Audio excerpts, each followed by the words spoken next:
Oi pessoal, tudo bem com vocês? Oro para que cada um de vocês e toda a sua família estejam protegidos e com saúde.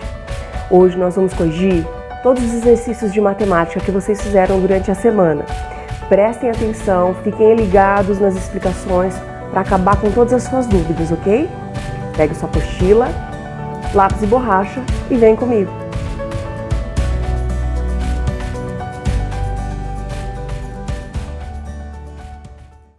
A questão 16 está relacionada ao texto box Você Sabia?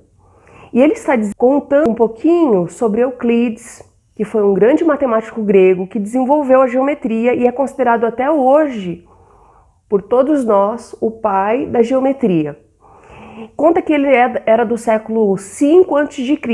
e que os conceitos descobertos e desenvolvidos por ele têm contribuído para com a ciência há mais de 20 séculos. A questão A nos pergunta se você sabe o que significa século V AC. Bom, para entendermos essa questão, nós precisamos nos lembrar que os calendários são inventados, são invenções humanas para a contagem de tempo. Existem vários tipos de calendário. E o nosso calendário é o calendário cristão. Por isso, o nascimento de Cristo é o marco do ano 1.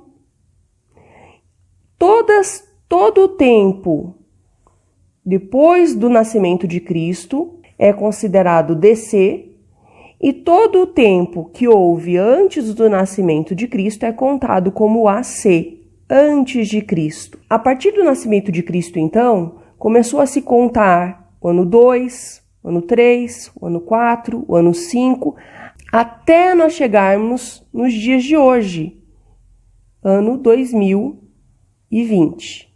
Repare que não é obrigatório colocar após o ano a sigla DC, depois de Cristo. Porque se eu tenho apenas um ano, vou colocar um ano aleatório aqui, 1977. Eu já sei que esse ano é depois de Cristo, porque ele não consta AC. Porém, todas as datas que precederam ao nascimento de Cristo precisam vir acompanhadas da sigla AC. É obrigatório. DC não é obrigatório. Se eu vir um ano sem a sigla, eu já sei que se trata de um ano depois do nascimento de Cristo. Mas todos os anos que precederam ao nascimento de Cristo precisam vir acompanhadas da sigla AC. Um outro detalhe interessante é que após o nascimento de Cristo, nós contamos de forma crescente. Ano 2, ano 3, ano 4, ano 5, até o ano 2020, que é o que nós temos hoje. Os séculos também, século 1, século 2, século 3 e assim por diante, até nós chegarmos no século 21, que é o que nós temos hoje.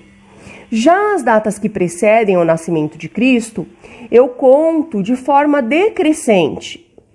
Então, ano 2, ano 3, ano 4, 5, 6, 7 e assim por diante. Sempre lembrando que é obrigatório a sigla AC. Muito bem. Os séculos também são contados assim. Século 1 antes de Cristo, século 2 antes de Cristo, século 3 antes de Cristo, século 4 antes de Cristo, século 5 antes de Cristo. Isso significa que faltavam 5 séculos para Cristo nascer. A questão 17 nos pede a representação do ponto, da reta e do plano. O ponto é representado por um pontinho, uma bolinha no papel.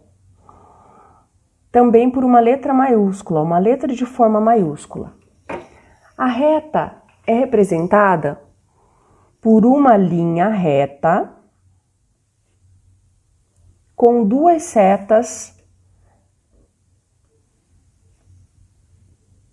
uma em cada extremidade, e também por uma letra minúscula. Essas setas na extremidade da reta indicam que ela é infinita, tanto para um lado quanto para o outro. O plano é representado por um paralelogramo.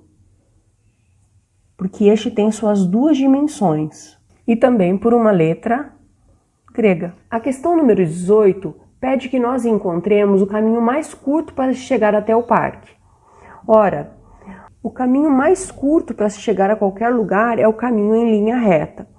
Quanto mais curvas eu tenho, maior será o percurso. A questão 18 pede para nós desenharmos dois pontos afastados um do outro. Então eu vou desenhar aqui o ponto A, sempre com a letra maiúscula, e o ponto B. Na letra A, ele pede para ligar os dois pontos usando o caminho mais curto. Já vimos na questão anterior, o caminho mais curto é sempre o caminho em linha reta. Vamos ligar um ponto ao outro. Muito bem. Como você conseguiu desenhar o caminho mais curto? Sempre em linha reta. O caminho mais curto entre dois pontos é chamado de segmento de reta. Observe o segmento de reta AB. Vejam, eu represento esse segmento de reta da seguinte maneira. O ponto A até o ponto B por um segmento de reta. Qual seria a diferença de eu ter uma reta entre eles aqui? Eu teria o ponto A e o ponto B. E eu teria uma reta passando por eles. Porque retas são infinitas. Esse tipo de ligação nós representamos da seguinte maneira. O ponto A ao ponto B está ligado por uma reta. Setinhas dos dois lados, indicando que trata-se de uma reta, pois são infinitas. Se esse ponto estivesse ligado por uma semi-reta, ele surgiria de um ponto, vamos imaginar aqui do ponto A, e passaria pelo ponto B. Então, nós teríamos a seguinte representação. O ponto A e o ponto B estão ligados por uma semi-reta. Aqui nós já estamos relembrando os conceitos que aprendemos sobre segmento de reta, reta e semi-reta. Um segmento de reta tem origem num ponto e fim em outro ponto. Uma reta é infinita nas suas extremidades, ela passa por um ou mais pontos, porém ela não se origina e nem tem fim em lugar nenhum. Já uma semi-reta possui uma origem, mas não tem fim. Ok? Muito bem. Essa daqui, então, seria a resposta da questão 19. Nós não faremos o exercício 20, ele é um exercício um pouco mais longo, que seria bom de fazermos em sala de aula. Vamos para o exercício 21. Em uma folha, utilize a régua para desenhar os segmentos de reta indicados a seguir. Poderia ser uma folha separada ou poderia ser no caderno, tanto faz. O que você fez está bom. Nós temos ali as indicações, extremidades do segmento de reta A e B, T e R, Q e Z. Então, são 3 segmentos de retas. Mas o exercício está pedindo um comprimento específico de cada um dos segmentos. Então, eu preciso fazer um deles medindo 7,5 centímetros. Então, eu tenho aqui, vou marcar aqui o 0, um ponto no 0, um ponto em 7,5. Se eu traçar aqui uma reta, eu terei um segmento de reta com origem no ponto A e final no ponto B. Muito bem, fizemos o segmento de reta de 7,5 centímetros.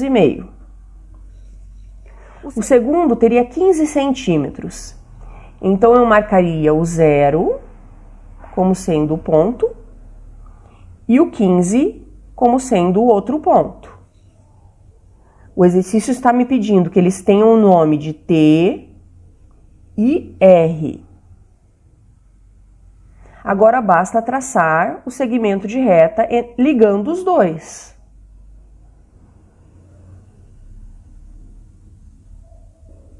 Muito bem. Nós temos aqui o segmento de reta TR de 15 centímetros. Ele também pede para nós fazermos um de 30 centímetros. Olha só, nem vai caber aqui na minha tela, eu vou ter que fazer desta forma, ó. Você provavelmente também teve, possivelmente também teve. Eu vou fazer um ponto no 0 e um ponto no 30. E vou ligá-los por um segmento de reta. Perfeito. Eu tenho aqui o segmento de reta QZ.